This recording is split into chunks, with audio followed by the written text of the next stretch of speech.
I grew up in very conservative evangelical churches in the South, and I went to a conservative evangelical college in Nashville, Tennessee, called Welch College.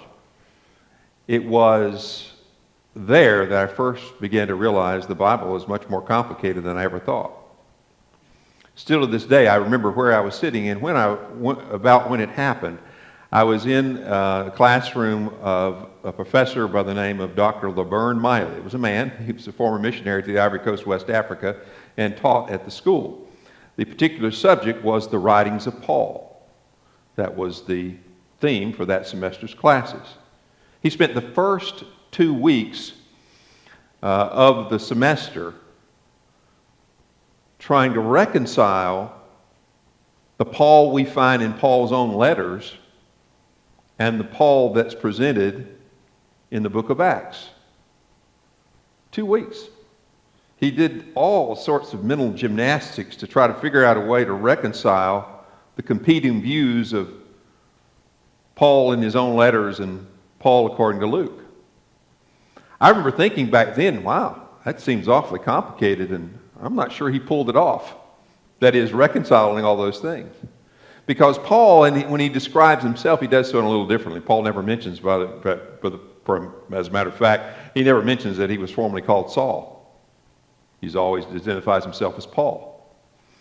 He never mentions a Damascus Road experience conversion. He just said that God revealed his Son to me, Jesus. Paul even has a different view about from Acts about what he did immediately after his conversion. And Paul's theology is a little different than what you find in the book of Acts and how he's presented. What's going on here? It's important for us to know this because it's very likely that we wouldn't be sitting here today if Saul or Paul had not been so effective at expanding the Jesus movement to include non-Jews. Because most of us, I think, in the room are probably, at least by the designation of the ancients, Gentiles. Yet here we are, talking about it. What was the author of Luke Acts doing? And there again, a 2-volume work, and it really should be read together to get the full impact. He's really introducing a pivotal character that he names Saul of Tarsus of Cilicia, who is instrumental. Matter of fact, it says in the text, Jesus said he would be a chosen instrument to carry his message, the message about Jesus and the kingdom of God, to, first of all, the Gentiles, and then he says to kings, and as well as the people of Israel. For the author of the book of Acts, Saul, later Paul, he takes the name Paul after the conversion that he's instrumental in Sergius Paulus, the Roman official that you find later on in the book of Acts. We don't know if that has something to do with it, but it is an interesting coincidence that after the conversion that Paul was involved with of Sergius Paulus, Paul starts being referred to by the name Paul. Paulus means small, little. People have read all sorts of things into that. But in the narrative, and it's really almost a novel form, the 2-volume work of really a nameless author that we've traditionally called Luke, I think without good reason or evidence, the Luke Acts narrative spends really as much, if not more time on the mission of Paul, than it does on the mission of Jesus. That might surprise you. Jesus outweighs him by a little bit, but second only to Jesus in the total narrative, Paul gets most of the airtime. Why? Because the author of Luke Acts is almost certainly a Gentile. Probably a God-loving, the God of Israel loving Gentile who had come to believe that Jesus was the Christ.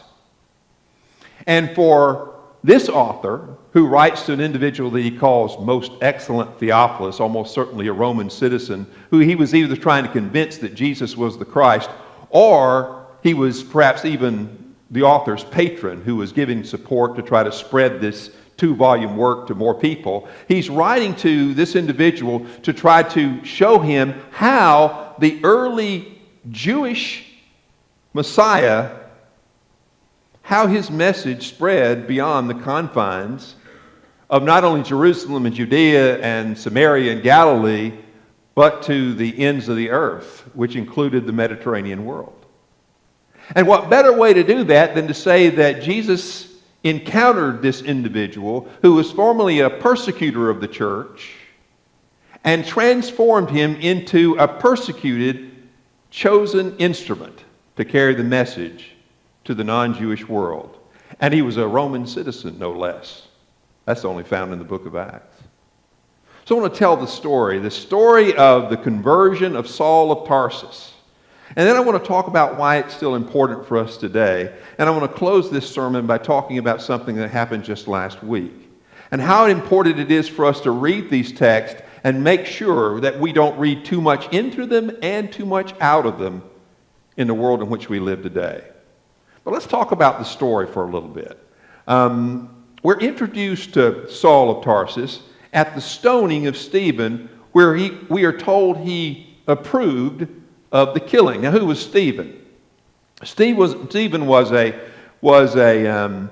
apparently a Hellenized Jewish person who came to embrace Jesus as the Messiah. He was one of the 7 who at one time had been chosen to look out for the widows in the daily distribution of the Christian community, specifically because a dispute had arisen between Aramaic Jewish widows and Hellenized or Greek Jewish widows.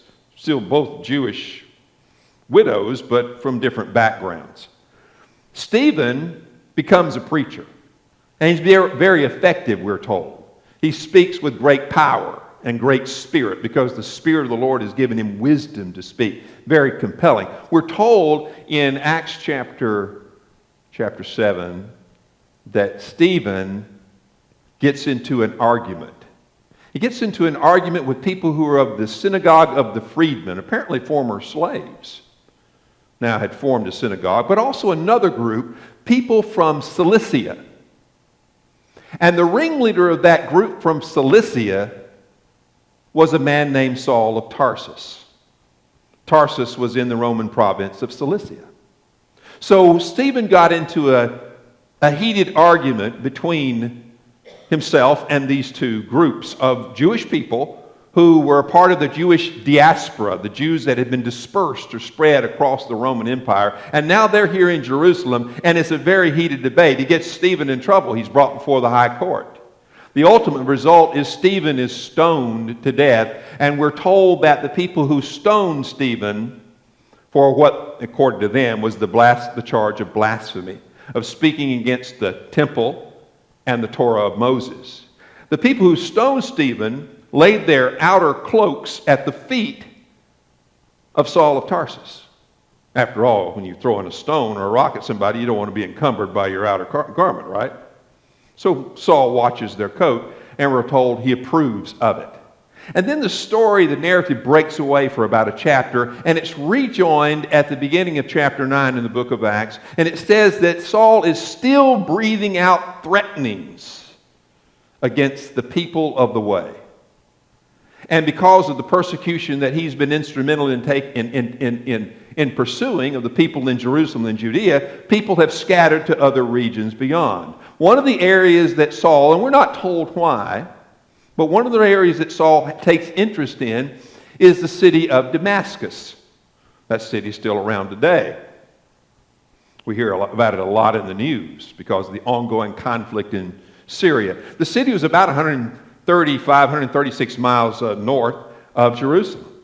So we're told that Saul of Tarsus gets letters from the high priest and the Jewish high council so that he can go to the synagogues in Damascus and he can search out and try to purge out any remaining remnants of these people who believe that Jesus is the Christ. Back in those days, people were still mingling in the synagogue. Jews were still participating in synagogue life. It's just some of them believed Jesus was the Messiah, and some of them did not. Well, Saul wants to make sure he can cleanse all these synagogues of any of those who are blasphemous, like Stephen.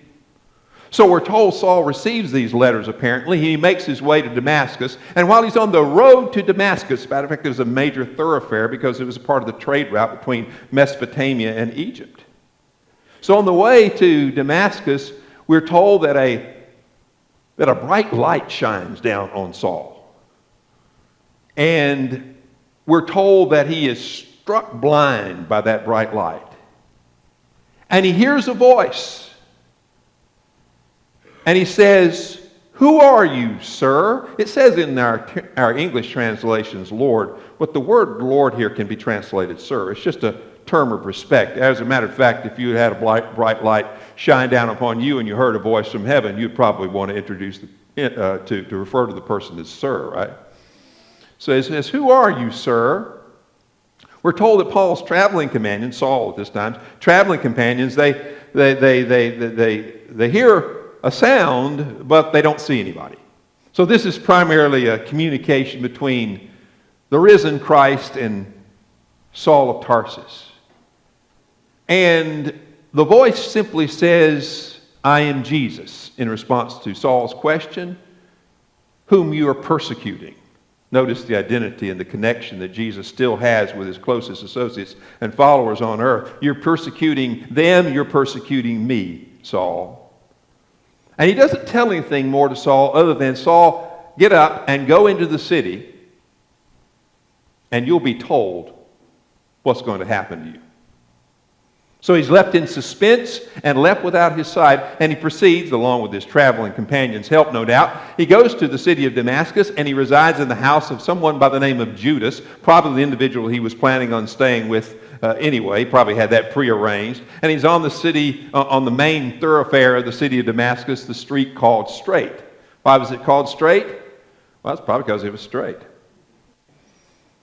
Have a knack for the obvious, right? And he's staying there. And it says that he goes without food. He's fasting and praying for 3 days. You could be too. You lost your sight on the road to Damascus, and you had this strange appearance from heaven, and you've been told you've been persecuting someone up there, Jesus, the one you've been trying to wipe out the followers of. And so he remains there in a state of suspense. Meanwhile, Jesus also appears in a vision to an individual by the name of Ananias. He's one of 3 men named Ananias in the book of Acts. The other 2 are not very favorable mentions at all. But this Ananias, whose name, by the way, is from Hananiah or Ananiah, it means Yahweh is gracious. God is gracious. And the Lord appears to this Ananias, this devout believer in Jesus, Jewish believer in Jesus, and he tells Ananias about Saul of Tarsus. And he says, "I want you to go to Saul of Tarsus, and I want you to lay your hands on him." That is, pray for him, that he'll receive his sight. Because I've chosen Saul as an instrument, a vessel, through whom he's going to carry my message to the Gentiles, to kings, and the people of Israel. And Ananias says, wait a minute, Lord. Are you sure about this? I'm paraphrasing. After all, this is the guy who's been murdering and arresting and imprisoning both men and women, making no distinction between the genders, the sexes, putting them all in prison, killing some of them like Stephen. Lord, are you sure this is a good idea? And the Lord reassures him, yes, I have a plan here, and he's going to be a chosen instrument. So Ananias, the one who's named after Yahweh, God is gracious, goes to Saul, and what does he call him? Did you miss that? Did you hear that? Brother Saul. Now this is the guy who had been looking for people like Ananias because he was going to hunt him down, he was going to bring him back to Jerusalem. Brother Saul. And we're not told all that Ananias tells him, but we are told he lays his hands on him. Saul is baptized, and the scales fall from his eyes. By the way, it's reminding us of how that you can be blinded by your own zeal. Paul was blinded by his own zeal, but here symbolically the scales fall from his eyes. He receives his sight again, and he takes some food because he's been fasting, and he spends a little time with the disciples, and he gets on with the business of doing what? The very opposite thing that he came to Damascus to do. He went to Damascus to stop those who were preaching that Jesus is the Christ. But now, after his conversion and his call, he takes up the very message that he had been opposing. Now, this story is crafted in a very clear way. Later, Saul, or Paul at that time, retells his conversion experience later on in the book of Acts, the only time the Damascus Road stories are told in the New Testament. And he tells it in a very similar way with a few differences, a few expansions maybe. But the point of this story is to make sure that, at least for the author of Luke Acts, that his hearers, people like Theophilus, people who were Gentiles who are wondering, are we always going to be on the outside looking in? Because in the early first century, there were a lot of non-Jews who attached themselves to the synagogues, and they called themselves God lovers or God-fearers. They just didn't want to take the final step to becoming a Jewish convert in many cases, because that was a pretty serious step. It involved ritual circumcision of adult males. Baptists, dunk people in the water. That's a lot easier. If you think dunking people into the water is bad, imagine. There are worse initiation rites than that. So there were these group of people who were God lovers, God-fearers, that wondered, will we always be on the outside kind of looking in as second-class citizens? The message of Luke Acts is no. Jesus never intended that. Jesus even chose someone, Saul, a former persecutor, turned his life around. A Roman citizen, no less, and he sent him out into the world to bear the message that indeed, you are welcome, you are welcome, you are welcome. God is not making distinctions on the basis of race or ethnicity between people. He welcomes all people into the great family of God. And so that's why the story is told the way it's told. It's told in an almost novelistic way, dramatically, intended to grab people's attention and say, look at how the blind zeal almost led to people's destruction, but Jesus turned it around and made something good out of something very bad. And he didn't let Saul off the hook. Do you notice? He tells Saul, even after he strikes him down, I'm going to tell you later, I'm going to have somebody tell you how many things you're going to have to suffer. Because Saul had already caused a lot of suffering. And you see in chapter 9, the suffering already begins to come Saul's way, because the people that were formerly on his side now turn on him and seek to kill him. Now, I share this message because it's important for us to know it. Saul of Tarsus, later Paul, was very instrumental in making sure that everyone knew that all people everywhere were welcome into the family of God and the kingdom of God. But there's also a dark underlying issue that I want to address before we leave today. An issue that we have to be very, very careful of.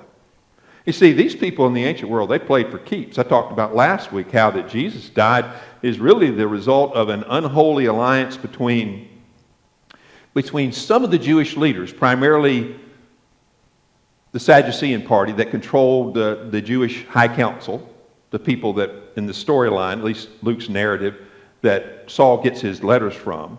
A dark, unholy alliance between some of the Jewish leadership and the Roman governor Pontius Pilate that resulted in Jesus being crucified. Fair enough? Here it is again. You see at least the Jewish high council and some of the Jews come off looking very badly here. They're with great zeal trying to stamp out something they believe is a blasphemy against God. And it's a reminder to us all as we look at our respective faiths how people can be blinded by their zeal in an effort to persecute and harm others who believe differently than they do. It didn't start at that moment in time, and it certainly didn't end at that moment of time. There is an ongoing problem in our world today between people of different religious faiths developing such a blind zeal. The scales are on their eyes to where they think is perfectly justifiable to attack other people because they have a different view or vision of God. And I touched on that last week. And I brought up a story that I want to go a little further in. I have an article here with me from the Washington Post. The title of it, it's a long title, so it's not, I guess, technically a title, but a statement. The alleged synagogue shooter was a churchgoer who taught Christian theology, raising tough questions for evangelical pastors. Are you familiar with the story? Happened just about a little over a week ago, where an individual at the time, a 19-year-old young man, went to a synagogue in the San Diego area, killed one member of the synagogue, wounded some others, including the rabbi, the young girl, I think, as well. Initially, people were not certain exactly what his motive was. Now we know. Let me tell you a little of the story. Before he allegedly walked into a synagogue in Poway, California, I think that's how you say that, and opened fire, John Ernest appears to have written a 7-page letter spelling out his core beliefs. That Jewish people, guilty in his view of faults ranging from killing Jesus to controlling the media, deserve to die. That his intention to kill Jews would glorify God. Days later, the Reverend Micah Edmondson read those words and was stunned. It certainly calls for a good amount of soul searching, said Edmondson, a pastor in the Orthodox Presbyterian Church, a small evangelical denomination found to counter liberalism in the mainline church. Well, he's talking about Presbyterian USA folks, right? That's who he's talking about there. Ernest, 19, was a member of an OPC congregation. His father was an elder. He attended regularly. And in the manifesto, the writer spewed out not only invective against Jews and racial minorities, but also cogent Christian theology. So the pastor read those 7 pages trying to understand. He says, we can't pretend as though we didn't have some responsibility for him. He was radicalized into white nationalism from within the very midst of our church, Edmondson said. Ernest's actions on Saturday in Poway, where he allegedly killed one Jewish worshiper and injured a rabbi, a child, and another synagogue goer, have spurred debate among evangelical pastors about the role of a certain stream of Christian theology in shaping the young man's worldview, which allegedly turned deadly on the last day of Passover holiday.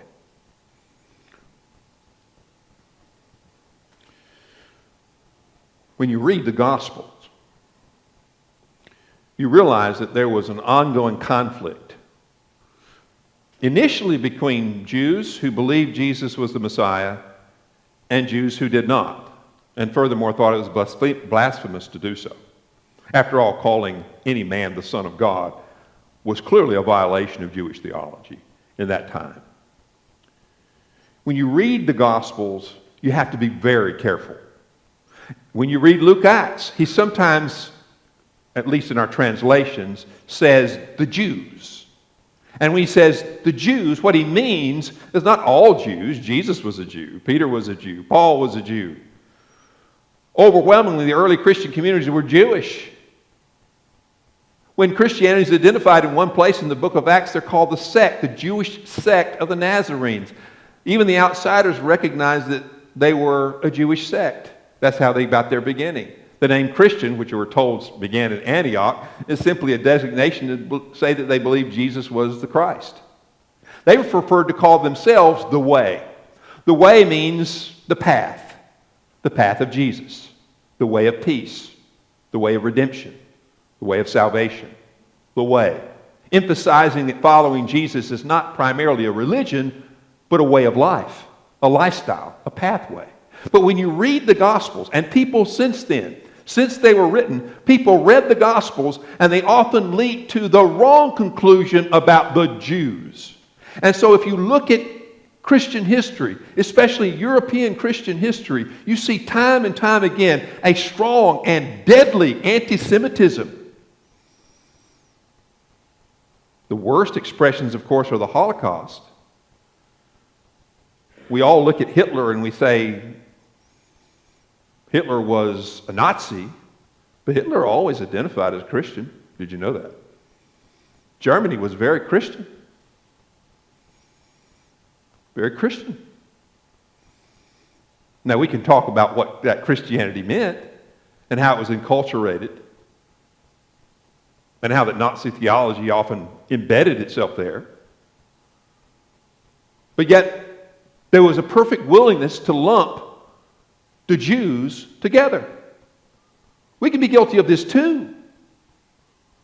We can lump the Muslims together because we can find a number of examples of Muslims who behave badly and are threatening others, and we know the example just recently in Sri Lanka, where some 359, mostly Christians, were killed because of bombs of churches and targeting them in hotels on the holy days of our faith. But wait a minute. This was a Christian, this young 19-year-old. His father was an elder in a Presbyterian church.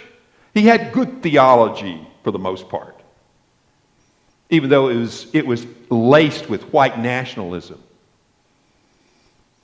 Should we then conclude, you can't trust Christians. They only want to kill you. Well, of course we won't say that. We've got to be very careful. And in the 21st century, we've got to be even more and more careful when we read our ancient text that we don't jump to the wrong conclusions, horrible conclusions, where we dismiss entire groups of people because individuals within those groups and somehow linked to those groups behave badly.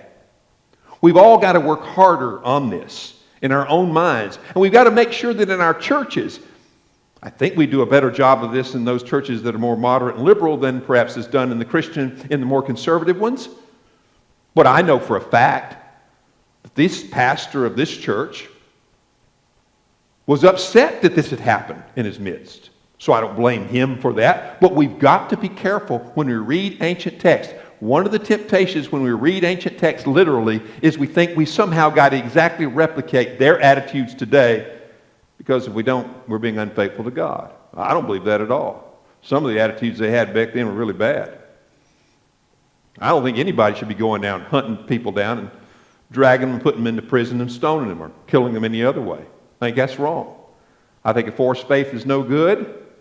I think trying to use the government, as I talked about last week, to attack people because they have a different view of God is totally wrong and should be avoided entirely. It's not only should it be illegal, it is immoral to do so.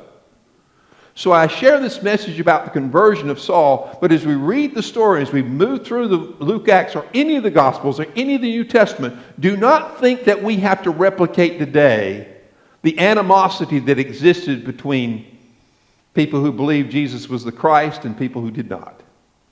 We cannot, we must not just simply repeat those mistakes. We've somehow got to rise above it where we get to know people as individuals and not simply dismiss them because they're part of a group that we don't think we're supposed to like.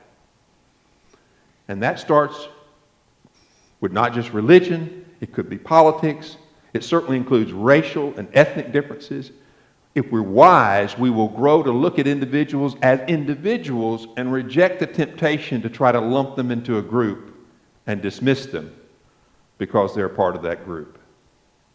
I think the message that I want you to leave with here is this whole story in the narrative world of the author of Luke. The whole conversion of Paul is really an answer to a prayer. You know who prayed that prayer? It was a man who was getting stoned. His name was Stephen. You remember Stephen's prayer? His last prayer before he's stoned to death by those who believe he just has the wrong idea? What is it? It's very reminiscent of the prayer of Jesus, where Jesus says, Father, forgive them. They know not what they do. What was Stephen's prayer? And the author didn't want us to miss this, by the way. He says, Lord, do not lay this sin to their charge. And I can imagine him looking at Saul of Tarsus, who's keeping the coats of those who are throwing the very stones that killed Stephen. Lord, do not leave this sin to their charge. Let's be more like the merciful Stephen and the gracious Ananias, who sees our fellow human beings as brothers and sisters rather than enemies.